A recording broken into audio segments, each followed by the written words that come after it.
ഞാനേതായാലും നെഗറ്റീവായിട്ടുള്ള വർത്തമാനം പറയുകയാണെന്ന് ഒരിക്കലും തോന്നണ്ട.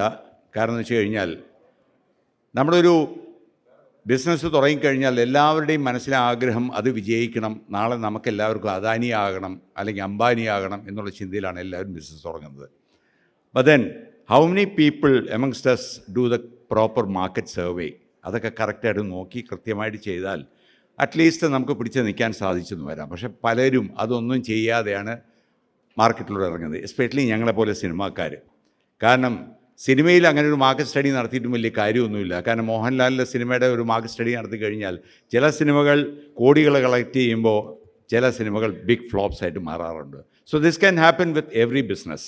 അപ്പം നമുക്കെന്ത് പറ്റി? ഈ പറഞ്ഞ പോലെ ആ ഒരു കാര്യത്തിലാണ് ഞാൻ നെഗറ്റീവാണോ എന്ന് നിങ്ങൾക്ക് സംശയം തോന്നുന്നത്. ഞാൻ സ്കൂളുകളിൽ സംസാരിക്കാൻ പോകുമ്പോൾ പോലും അവിടെ പറയാറുണ്ട്, നിങ്ങളുടെ കുട്ടികളെ നിങ്ങൾ ട്രെയിൻ ചെയ്യുമ്പോൾ കുട്ടികളെ ആദ്യം പഠിപ്പിക്കേണ്ടത് വീഴാനും ഫെയിലിയറിനുമാണ്.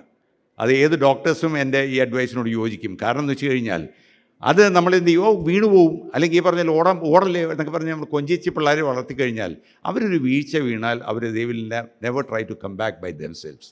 പക്ഷേ അതേസമയം ഇതുപോലെ തന്നെയാണ് ബിസിനസ്സിൽ ചെറിയ വീഴ്ചകൾ, ചെറിയ അനുഭവങ്ങൾ നമ്മുടെ ജീവിതത്തിൽ വരുമ്പോൾ നമുക്ക് തനിയെ നിൽക്കാനും നമുക്കത് ഫേസ് ചെയ്യാനുള്ള ഒരു ചങ്കൂറ്റം വരും. എന്തോ എനിക്ക് നല്ല ചങ്കൂറ്റമായിരുന്നു. 2.5 കോടി രൂപ അന്ന് പോയിട്ടും ഞാനത് ഫേസ് ചെയ്തു. ആൻഡ് ഫീനിക്സ് പക്ഷിയെ പോലെ എന്ന് വേണമെങ്കിൽ പറയാം, I came back into life.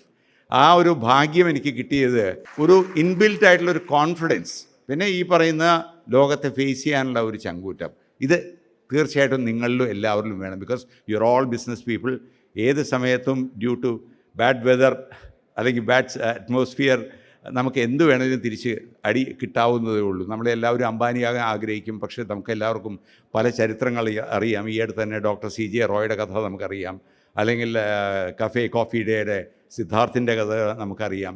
എന്ന് പറയുന്നത് പോലെ അങ്ങോട്ട് കയറാൻ എളുപ്പമാണ്, പക്ഷേ താഴോട്ട് വീഴാൻ വളരെ എളുപ്പമാണ്, അതിനേക്കാട്ടിലും എളുപ്പമാണ്. സോ അങ്ങനെ വരാതിരിക്കട്ടെ, എല്ലാവർക്കും നല്ലത് മാത്രം വരട്ടെ.